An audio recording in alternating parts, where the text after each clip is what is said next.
All right, there we go. Well, good afternoon or good morning, everyone, depending on where you are in the country.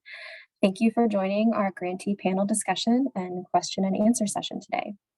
I'm Kate McHugh, an Associate Portfolio Manager here at AmeriCorps. I work in the Midwest region, and I'm also a member of our agency's outreach team, working to build relationships with tribal nations and sharing our agency funding opportunities. We're so excited to have two of our current tribal grantee program directors who have extensive knowledge about operating AmeriCorps programs and managing AmeriCorps members, and they are here to share their experiences with us today. We are looking forward to hearing from them and giving you the opportunity as well to ask them questions so that you can better understand how AmeriCorps programming can be utilized to support locally identified needs. But before we get started today, let me go over a few housekeeping items for today's call. As you can see, this call is being recorded. A copy of the recording will be posted on our agency website for public access. We also want to ensure that all background noise is kept to a minimum so that our panelists and facilitators can be heard by everyone. So please keep yourself muted unless you have a question, and please hold all verbal questions until the Q&A portion, which will be outlined on the agenda. You are also welcome to use the chat box located at the bottom of your screen to comment throughout and to ask questions.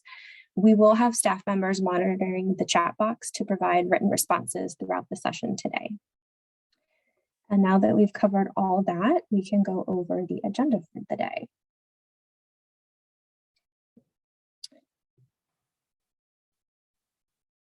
So we will start with a welcome and do introductions shortly. Then we will have some words from our AmeriCorps Acting Strategic Advisor for Native American Affairs.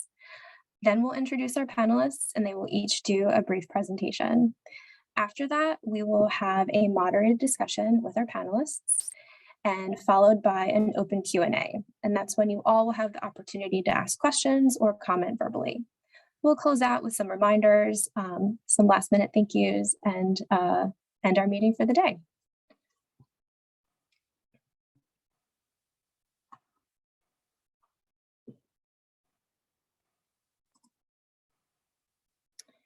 All right, so now that you've heard from me, let's introduce some others from our agency who you're gonna hear from today. So Chandrea, if you wouldn't mind kicking us off with an introduction. All right, thank you so much, Kate, and sorry about the slowness with getting the slides up for you. I'm Chandrea Leonard, everyone. I'm so happy to have you join us this afternoon or this morning, depending on where you are. I'm the Regional Administrator for the Southeast region for AmeriCorps, and I have the honor of also being the lead for the tribal outreach that we're doing for this particular notice of funding for AmeriCorps State and National. But there are regional representatives who work every day to support our tribal programming and to establish relationships with tribal nations so that we can tell you all about the wonderful things that AmeriCorps does, and hope that you will join us in partnering with us to help us serve your communities as we move forward. So I'm going to now turn things over to Amy. Hi, I'm Amy Bush. I'm a Senior Portfolio Manager at the Mountain Region, and very happy to be on this call with you today. And I'll turn it over to Megan.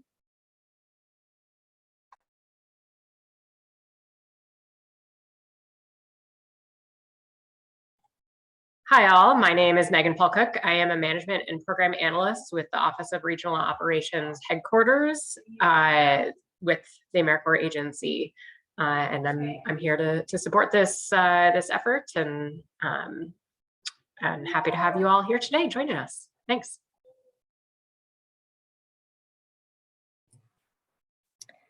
Thanks all. If there are any other AmeriCorps staff members on our call today who would like to introduce themselves, now is the time, please. Hello, everyone. This is Jennifer Logson. I'm a portfolio manager in the Northeast region. I'm very excited about this call today. Thank you.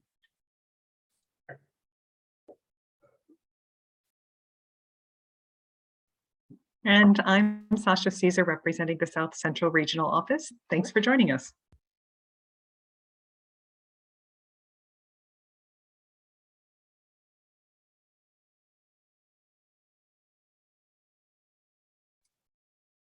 Hi, I'm Becky Curtis. I'm representing the West region of AmeriCorps. Thanks for being here.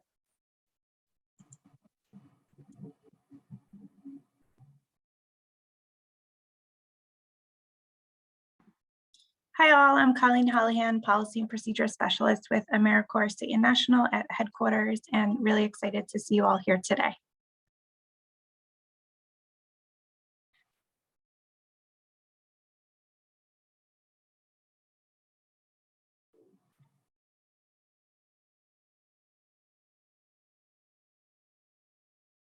All right, well, thank you everyone for your introductions. To aid us in getting to know everyone who's joined us today, we're asking if you could please put your name, where you're located, and your tribal affiliation in the chat box. Thank you. And we'll move on to the next slide, and I will be introducing our Acting Strategic Advisor for Native American Affairs, Yasmin Shaheen McConnell. Yasmin, we're very happy to have you with us today, so take it away. Awesome. Thank you, Kate. Thanks and hello to everybody who's on the line. And if you're watching this later, hello to you too. Thank you for joining us. I know the internet makes it seem like we are both everywhere and nowhere at the exact same time and physically omnipresent. So I'll just say that I actually live in the lands of the Lenape people, but I am happy to be on the interwebs with you today. So like Kate said, I'm Yasmin Shaheen McConnell. I am the agency's strategic advisor, senior advisor for strategic partnerships, as well as our acting strategic advisor for Native American Affairs. I'll talk a little bit about what that portfolio of work is, but I'm going to invite my colleague Brooke Crosby to take her video off and put her video on and wave if she has a minute. Brooke is a colleague of mine in the CEO's office, our special assistant for Native American Affairs. And I'm really thrilled that she has the opportunity, that she's able to work with me and helps anchor a rock star team of folks at the agency. Like I said, some of the work that we do includes running a committee for Native American Affairs at AmeriCorps, which we stood up last year, which includes representatives from the entire agency and all 4 of our programs and each of our effective departments as well. That group has, in consultation with others across Indian country through tribal consultation and through conversations in the administration and across government, help put together a Native American Affairs action plan for the agency, which we look forward to connecting with all of you about in the future as we learn from you on how best to implement it as partners with you in the years ahead. So the only other thing I'll note is that we are here at AmeriCorps to support you. We're here to support your priorities and your community. Not only do we have the great staff that introduce themselves on the line, but like I said, you've got myself and Brooke and other senior leaders in the CEO's office who are particularly there to ensure that we are available to provide resources and ensure that Indian country is included in our overall strategy as an agency. So not only do you have these fantastic regional representatives, but also those of us in the CEO's office. You, though, know what's best in your communities, so we want to be your partner in that. We also recognize the importance of our government to government relationship and obligation to honor our federal trust responsibility. So please reach out to us at any point, not just to all the folks on the phone, but you can also reach out to naa@cns.gov at any point. And finally, I just want to say how grateful I am to our partners for being on with us today, sharing how they're partnering with AmeriCorps on what works in their communities. So very grateful and excited for the conversation. Thanks. Back to you, Kate. All right. Thank you for those words, Yasmin. We really appreciate your leadership in moving our agency forward in the work to make our funding opportunities more accessible to tribal communities and broaden our investment in Indian country.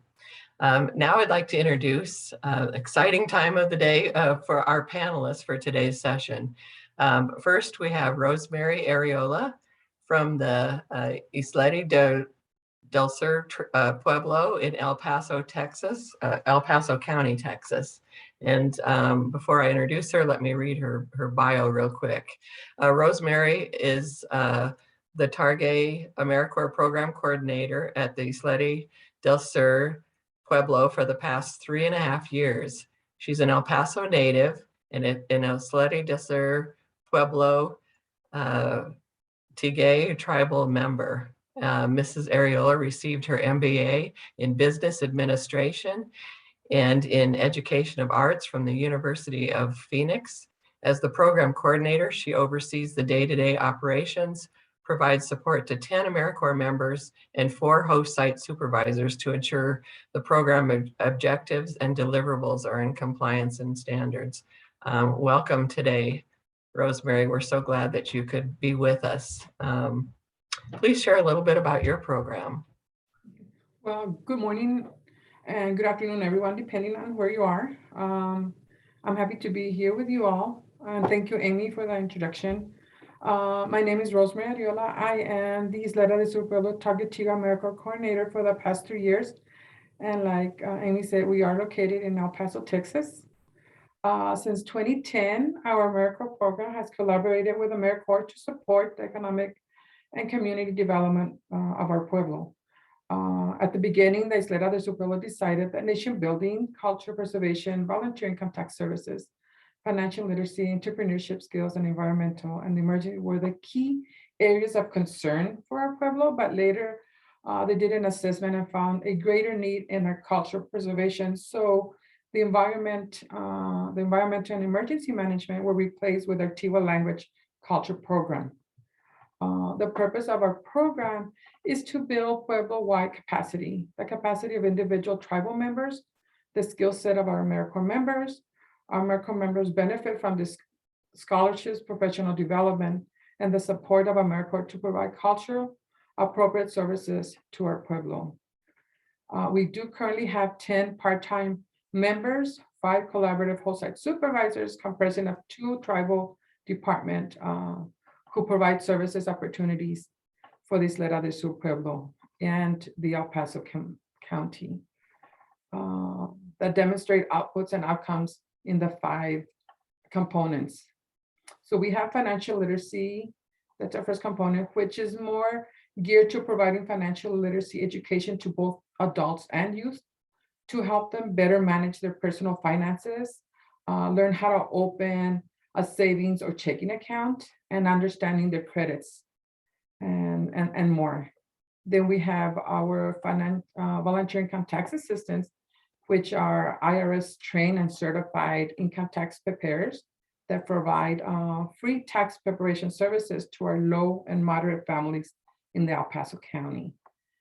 Then we also have nation building, which is a big part of our AmeriCorps program, and that our trainers host presentations to educate new hired YDSP employees and tribal youth to strengthen their knowledge and historic overview of our pueblo, the role of our government and traditional leaders, our social and traditional dances, and the pueblo social economic profile. Then we have our culture and language. Our culture and language educators, they teach the youth in our after-school program that we have here within the tribe. They educate them about our pueblo culture and language, such as harvesting, pictographs, hunting, the significance of our drum and everything. And after each lesson, the educators provide also activities related to that lesson to enforce on what they have learned. So they also incorporate our language. So in every lesson, we include like 5 words, or Tiwa words, so they could also learn the language again. Then our economic development, our entrepreneurship educators assist the small businesses on how to use different social media platforms like TikTok, which is so famous nowadays, Instagram Reel to market their businesses, how to start a small business, and how to even develop a small business if they need help in that as well. With all that, there are some challenges in our program, especially now with COVID. Some of the challenges that we had was member recruitment, hosting virtual presentations, and developing a new process for our VITA site. So with our recruitment, we did a lot of outreach. We did flyers, we did through social media. We even did outreach to our different colleges that we have, our surrounding colleges. We did several email blasts to our community. And we couldn't get anybody to come and become an AmeriCorps member. So we did by word and everything, but finally, we have our 10 slots were filled. Our members range from 18 to 70 plus years of age. So we have a big range of age group in our program. And then hosting presentations. I mean, everybody was so used to hosting that in-person presentations, having big groups doing presentations. And then with COVID, everything went viral. So we had to not only do virtual presentations, but our members also had to do administer pre and post tests. So they had to learn different ways on how to do this and still meet our program's goals and objectives. So some of these challenges was more like getting the participants more engaged during the presentations. So our members had to be asking a lot of questions during the presentation. They had to do some type of activities for them to keep them awake, especially the young ones, because we did have our youth also attend some of the presentations.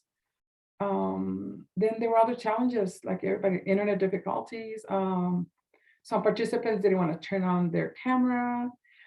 And of course, being at home, there's a lot of distractions. So all this were challenges for our members, but they were successful.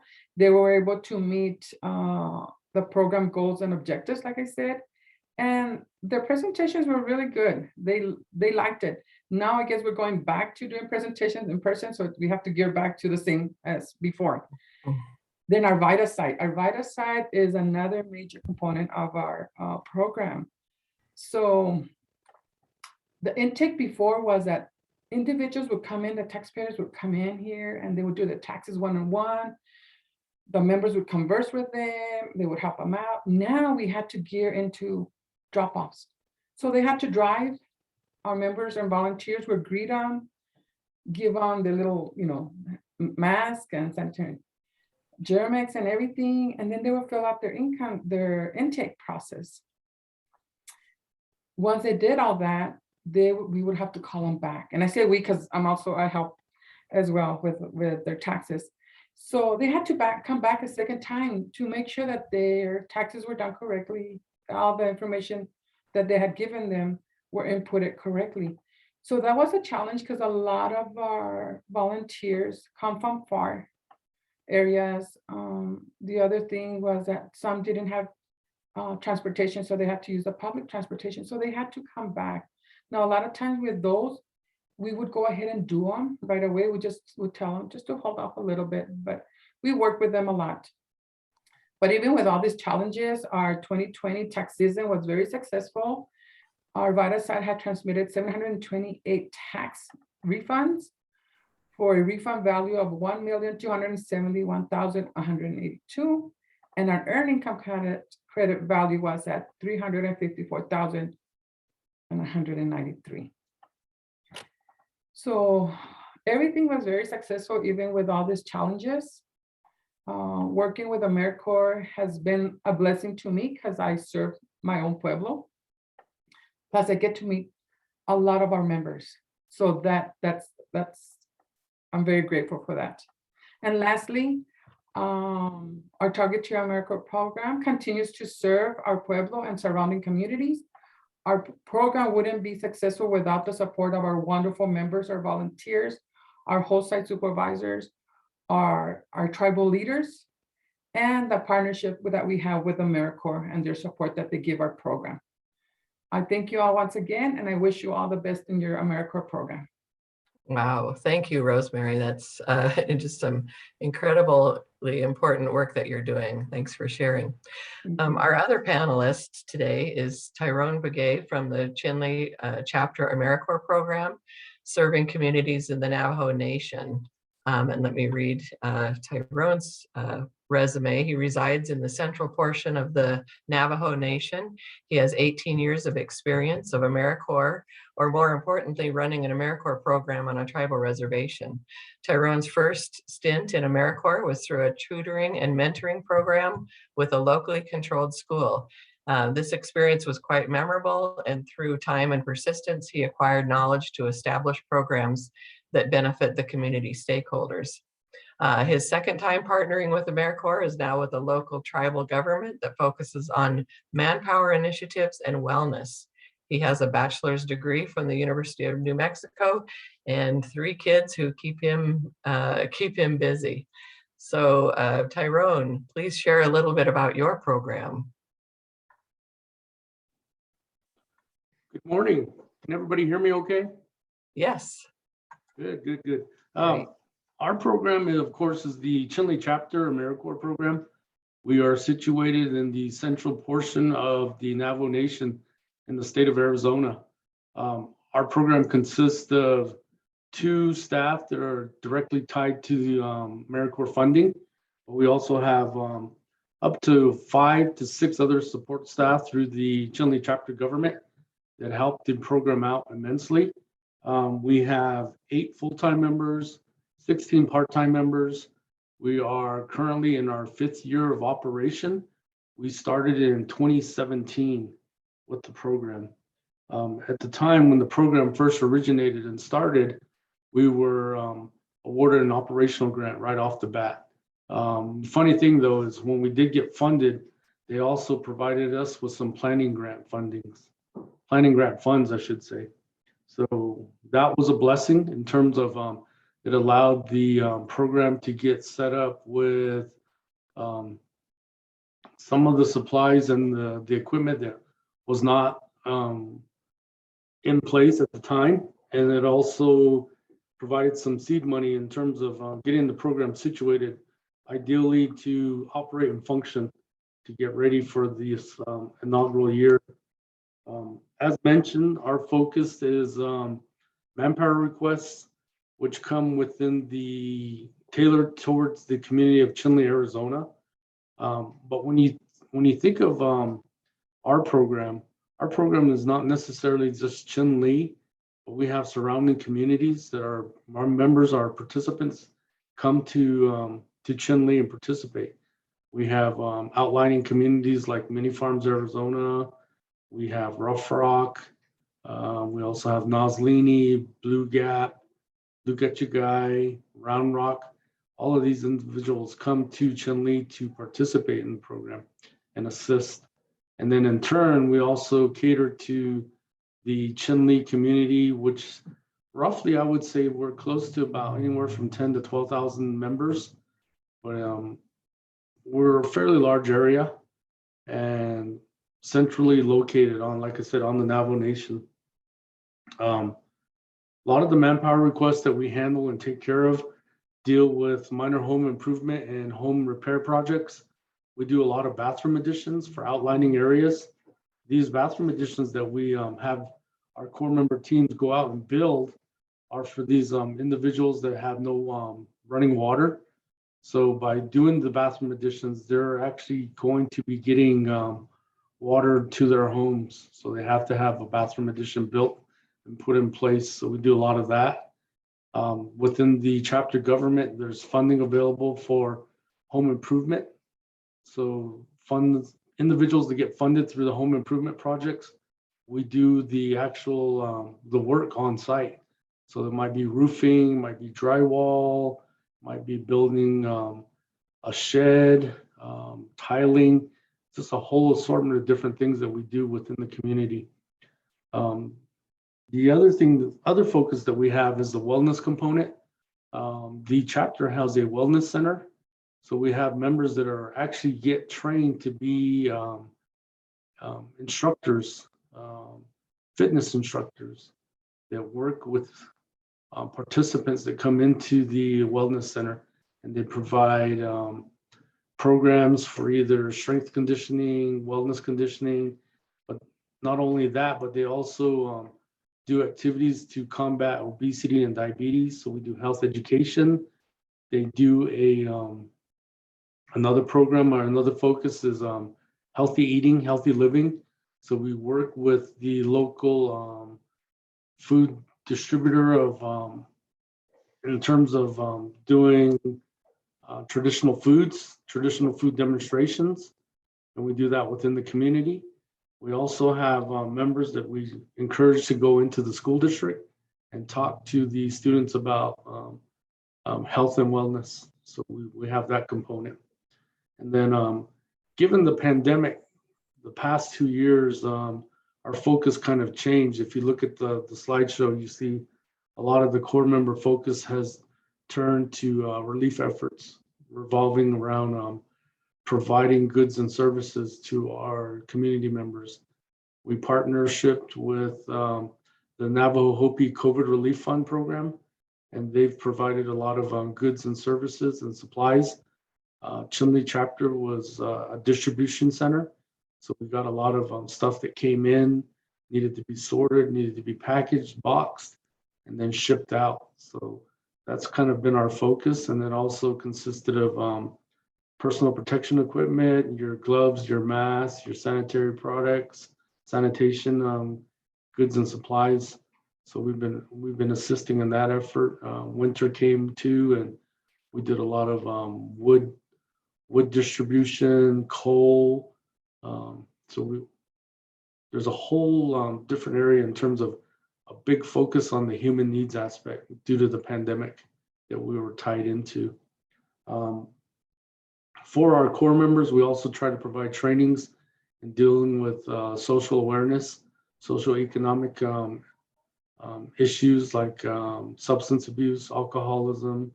We also provide member training development. We get them certified in CPR, first aid. Some of them receive the OSHA 10 training, construction safety. We have one component. We do a life after AmeriCorps. As they're winding down towards the end of their service year, we get them to be able to go to nearby educational institutions. We've visited universities, trade schools, just things that would spark their interest in terms of using their education award once they've completed their term in AmeriCorps. So a lot of our focus is dealing with the local population, the local community, and providing those services to them. As mentioned, we are in our 5th year. We are a tribal AmeriCorps program, and our age range is 18 years on up, but we're really getting a lot of young individuals right out of high school that really don't have a plan in place in terms of if they want to continue their education. So this is sort of something for them to do, to acquire a scholarship, opportunity to get money for school, so to speak, so they can focus on what their next career path would be. So that's kind of where we're at. Recruiting, previously when we were set up, we really didn't have much issues in terms of recruitment. Given the pandemic and everything that's come about, recruiting has become sort of an issue in terms of trying to bring participants onto the program. Not only that, but you see a lot of businesses that are also struggling to hire people just to work. So that's a commonality between bringing people on the program and getting people to go back to work. So hopefully we can alleviate that and change that, and then get up to running again, hopefully open up a wellness component again.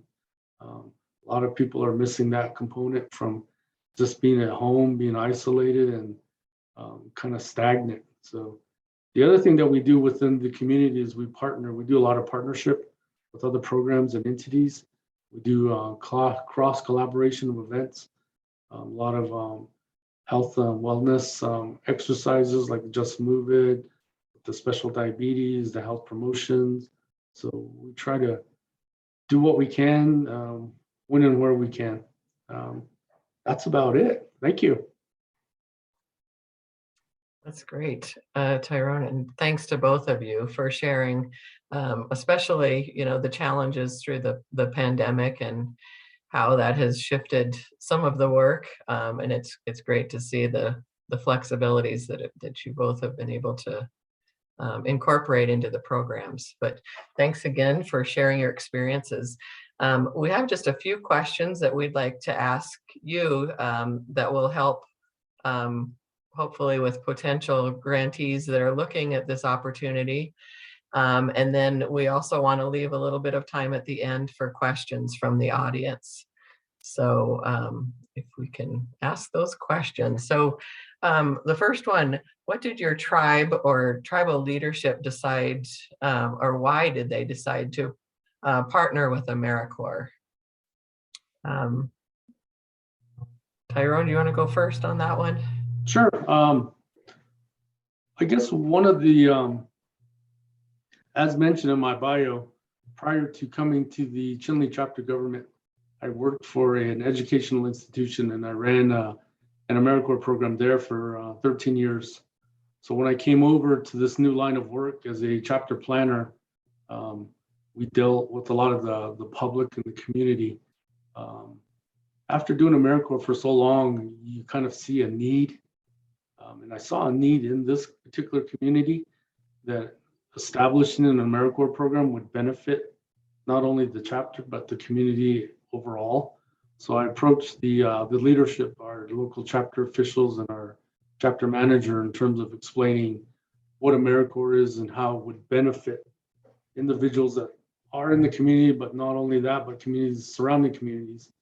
And they were for it. They gave a thumbs up to pursue it. And given that, we pursued a grant, we received it, and we've been off and running since then. But it's been a lot of just indicating how it can benefit the public, how it can benefit those that come on was the biggest selling point that I made. So I'm very thankful for that they were able to allow us to do that and get it established. Thank you. Great. And Rosemary, how about you? How did your tribe or tribal leadership decide to partner with AmeriCorps? Okay, so I know they did it in 2009, so I wasn't in AmeriCorps yet. But I did reach out to our previous, I guess she was the previous director for the Department of Economic Development. And what she had mentioned was that they had done an assessment of our economic profile of our tribe, and that's where they found a lot of these needs that we needed more opportunities with our nation building and educating a lot of our tribal members about our tribe, even the new hired employees. We wanted to help a lot of the small businesses as well on how to make their businesses grow and everything. Financial literacy, I mean, that was a big one as well. So, and then like I mentioned, they had done assessments and they felt that a greater need was with, that we needed a component with a target language. And with our tribe, we've always wanted to bring our language back. And that's what we're doing now. So just, they just went ahead and just applied and you know, had this partnership with AmeriCorps to be able to support this economic and be able to develop our community more and gain more for our community. So I read her, I guess it was sort of like a grant that they had done in the beginning, a development, and in there they had developed all these policies and procedures for AmeriCorps. And she's always had this passion for our Pueblo to grow. And our leaders as well. They've always been, you know, for us to be sustainable.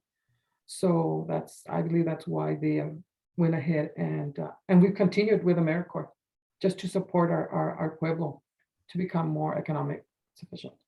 Yeah. And while you're still on the mic, what are benefits that you feel from this partnership with AmeriCorps? Okay, so we have, like, for our members, and I know Tyrone also mentioned, just educating our members. Yeah, that's a big one, to be able, so they could educate our tribal members, our citizens here. We also provide professional development for them. So after AmeriCorps, they'll be able to be more successful in their careers and get employed. We've had a lot of our members that have completed their 4-year term of service. They're all part-time. So that benefits our AmeriCorps members. There's soft skills that they need, hard skills that they need. And then our whole site supervisors also help them. In turn, our members help our tribal members here at the tribe to educate them, like I said, in financial literacy, culture and language. So it varies. Our diversity is from our small, well, not small, our younger youth from 5 years old up to 70 plus.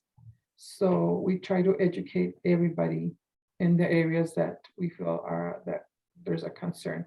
We want our youth to become our leaders in the future. So in order to do that, they need to know about our culture again and all that, especially if they were disconnected.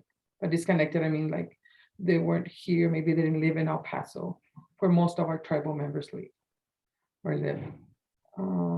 So those are some of the benefits that they get. Plus, we also have the benefit of getting some funding from AmeriCorps, also to provide these services as well. Hopefully that answers the question. Yeah, definitely. And Tyrone, what would you add to that? What are benefits of the partnership for you? And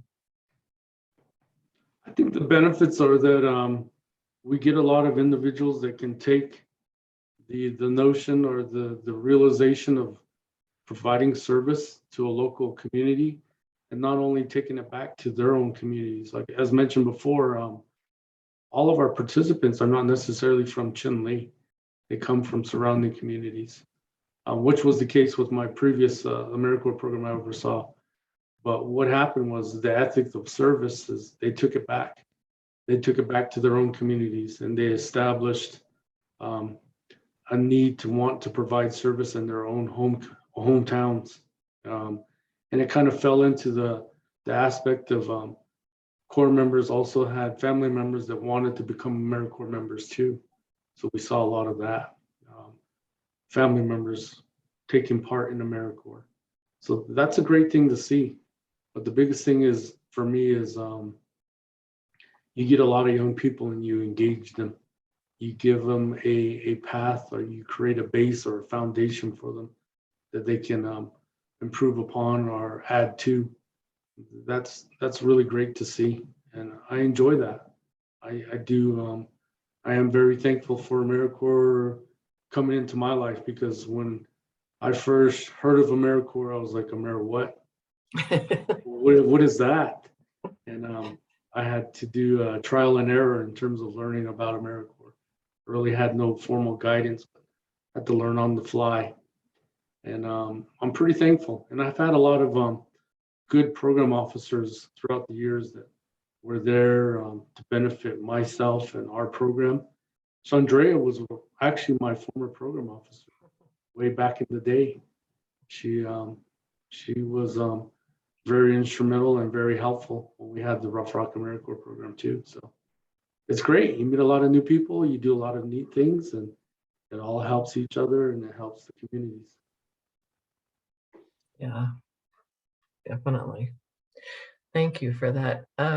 Rosemary, how do you currently involve tribal leadership in your program? Okay, so the way we involve them is we have different events sometimes. So one of them, our major one, was Veterans Day. I don't know if you saw the screen.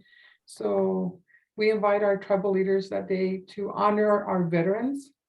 So we have a ceremony every year for them. And we have a veteran ceremony also here close to our building. And they always want to have it here. So they're involved with that. They're also involved with other community events that we have. So they're very supportive in whatever we want to do. They also attend some of our presentations as well. And then if we have any questions regarding their role or anything, we ask them. We have our members, they also interview them and they could ask them questions. So they could learn. Not all of our members are tribal members.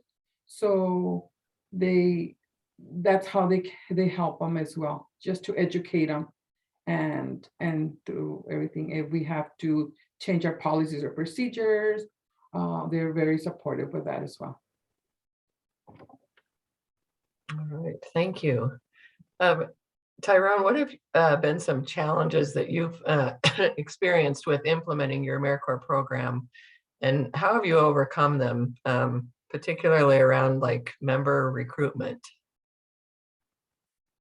I think from the member recruitment, some of the challenges have been getting the word out there that we're trying to bring individuals onto the program. A lot of it is word of mouth, but we try to instill a bigger campaign in terms of going to the media. One of the things that's really changed, of course, is social media, the use of social media. If you have Facebook, you have Instagram, you can Snapchat, that gets a lot of word out there. So I think just being able to better set up a system in place to do recruitment. When I was first starting out, one of the things that I always used to do was, given that I was with an educational institution, is hit up the career fairs. So they always had the high school career fairs, and I would set up a booth and talk about AmeriCorps and then recruit there for a lot of individuals that were going to be graduating from high school. That was what I did back then. We really don't have too many career fairs nowadays. And of course, pandemic changed the rules of the game for everything. So a lot of it is social media, trying to utilize that aspect, but trying to make people feel comfortable that it's okay to come back out and be a part of the program, and it is safe. So we try to instill, we do have safety protocols when we have our Corps members here on site, and when they go out to do manpower requests, we still address things in a certain manner. We make sure it's safe for them to be there on site and to provide that service. So I think that's pretty much it. Thank you. And the last question before we open it up to the audience, just really interested to hear, what have you been able to accomplish with the AmeriCorps resources? Like, what do you consider your biggest success to date? And that could be, project success, member success, however you want to address that. Tyrone, do you want to start? Sure. I think for us, it's project success in terms of events that we've been able to hold have been successful in the fact that we've been doing a collaboration with other entities to do these programs and these events. That's building those partnerships has been really great, and it benefits the community in terms of getting resources out there. So I think that's been a tremendous success. Having the grantee, the Chinle chapter government as a grantee has been a blessing in terms of they're able to go above and beyond and have things provided for Corps members. They're able to, if need be, provide certain resources or things that we couldn't get before for these Corps members, so that they could have the right tools to go out and do the service correctly and effectively. So that's been really great and really awesome. Thank you. And Rosemary, how about you? What would you say would be a bigger accomplishment or a success story that you'd like to share? I think it would be just to continue providing services for our Pueblo and our surrounding communities, just being able to be here for them. Our members, seeing our members grow. We've had, since I've been here, I think I've seen like maybe 5 of our members complete their full term of service. Others have come back that maybe completed 3 service and now they came back to do their 4th year service. Another success would be that I've seen some of our alumni members, their siblings join AmeriCorps as well. So that's awesome because they see how AmeriCorps makes a difference in their lives. I've also seen where we built this professional development with them. And last year we did this mock interview process with them. We educate them we partner with our HR department to do mock interviews with them. And three of our members didn't complete their 4th year term. They actually enrolled but had to resign because they got hired somewhere else. Some hired in the tribe, others outside the tribe. One got an internship for her MBA. And they all said thank you, that it was awesome, that professional development on how to help them, go through an interview process, or just being in front of somebody. I mean, I know they go through an interview process when we get them as members, but it was so different for them this time around. And I've seen a lot about also our Pueblo, how the young ones have learned the language a little bit more. Even within us here, we practice the language, and once in a while we say a word or two. So that's very awesome, because even adding a word a week or something, it's a big success.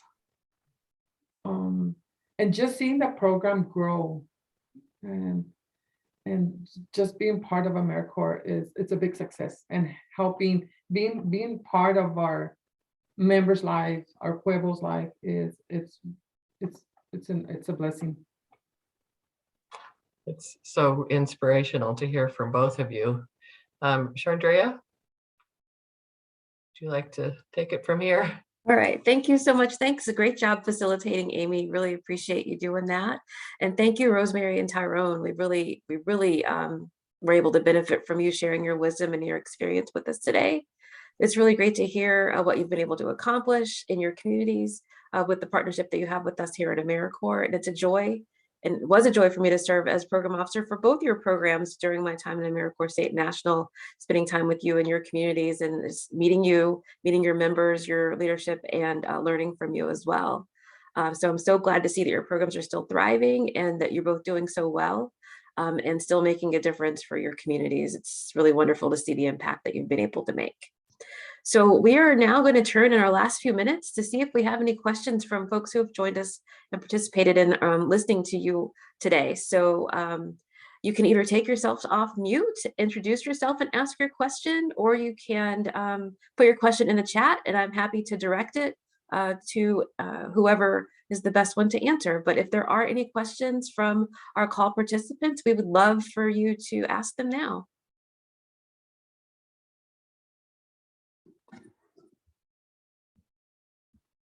Don't be shy.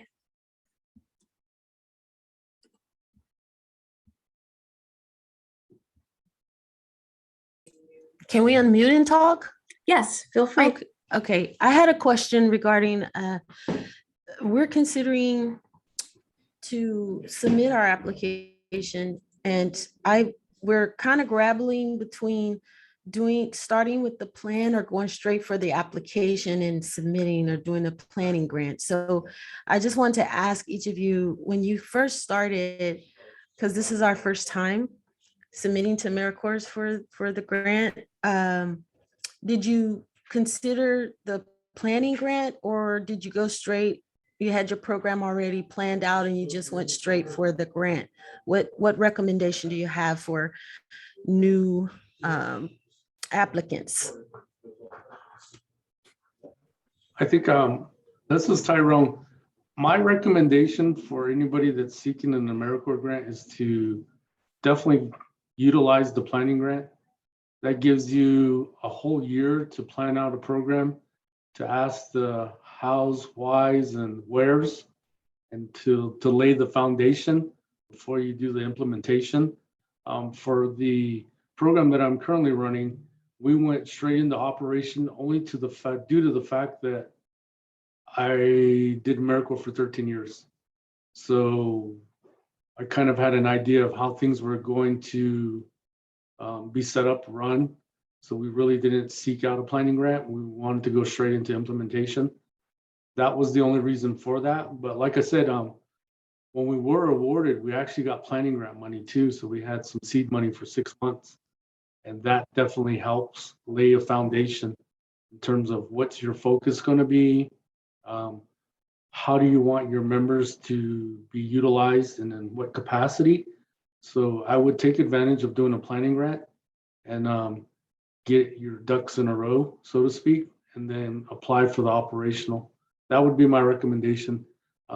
That's the route to go because it allows you the time to get everything up and organized, and then you still have the resources of AmeriCorps staff to ask the questions, to put the background checks in place, to make sure you're in compliance with certain aspects of AmeriCorps.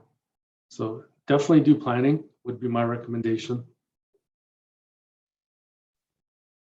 I agree with Tyrone. This way you have an opportunity also to develop all your policies and procedures that you need. Get with finance, get with HR, whoever you need to get to before even starting your recruitment. Like Tyrone says, laying your foundation first is the first step. Thank you so much.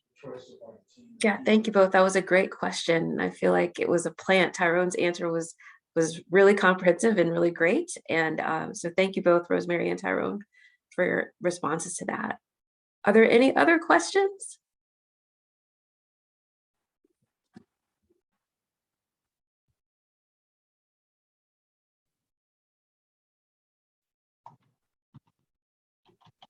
I don't mind sitting in silence for a little bit, so I'm going to wait another minute before we close out, but I would love to see if there are any other questions. I guess real quickly, if you're afraid to ask a question at this point in the chat, I put my email address. I'm willing to entertain questions via email outside of this. I definitely feel, I've always felt that every community should have an AmeriCorps program. One of my dreams was to have AmeriCorps in every community on the Navajo Nation. I told that to somebody, and so far I'm 2 down personally, but we also assisted another community to get a planning grant. And then we've also talked to somebody recently, another community, about another planning grant. So hopefully that falls through as well. Well, we love it. We love, you're a great promoter and champion of AmeriCorps, Tyrone, and we appreciate all of the outreach that you're doing on behalf of these programs and your communities.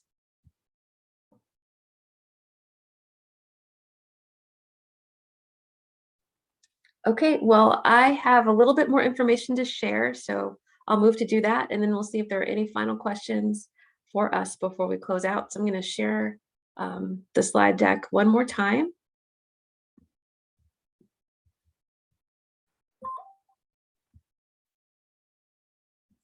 Okay, so what I want to make sure that you're aware of is the additional support that we have coming up to help people as we get closer to the application deadline. So we have today's session, which was this great and wonderful tribal panel with Rosemary and Tyrone. And we are going to get this recording posted on the website so you can review it if you'd like to again, or share with anyone from your community or any partner tribes that you work with that you think should also view this.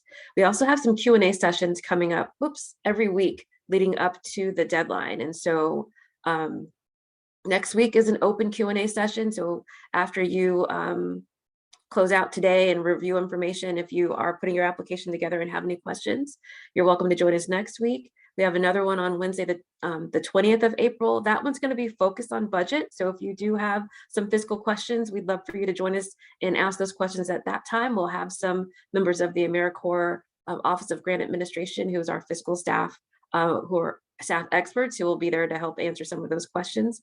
And then we'll have one final round of Q&A right before the deadline approaches, and to answer any final questions that may come up before you hit submit on your application. So that's what's coming up. And again, you'll be able to participate in those by registering, and just like you did for this call. And we hope you join us then. And then we wanted to give you some information about how to contact us. So thank you, Tyrone, for putting your information in the chat. It's in our presentation as well. And then there's also information for every region on here as well. So there's regional contacts for AmeriCorps. So if you are in one of the states, you just look here and see which region that state falls in, and you're able to contact the person on the screen if you have specific questions about AmeriCorps. So those are the things we wanted to make sure that we shared with you before we concluded the call today. I'm going to stop sharing one more time. We're going to be posting these slides as well on the website, so they'll be available to you, but we can also send it out to all of the people who registered and attended today's call. So you'll have that as well. But let me see if there are any final questions in this last minute that we have together. And if there aren't any other questions, or if you're thinking about those, again, I just want to give a big thank you to Rosemary and Tyrone for spending your time with us today to share about your wonderful programs and encourage others to apply for AmeriCorps or utilize AmeriCorps funding. I want to thank Amy Bush and Kate McHugh for helping to put this entire program together, and for Yasmin, our Strategic Advisor for Native American Affairs, for joining us today and sharing some great words about what the agency's goals are and what we're doing to support service in Indian country. So thank you so much, everyone. We really appreciate your time, and we hope that you have a wonderful rest of your afternoon. Thank you. Thank you. Thank you. Thank you.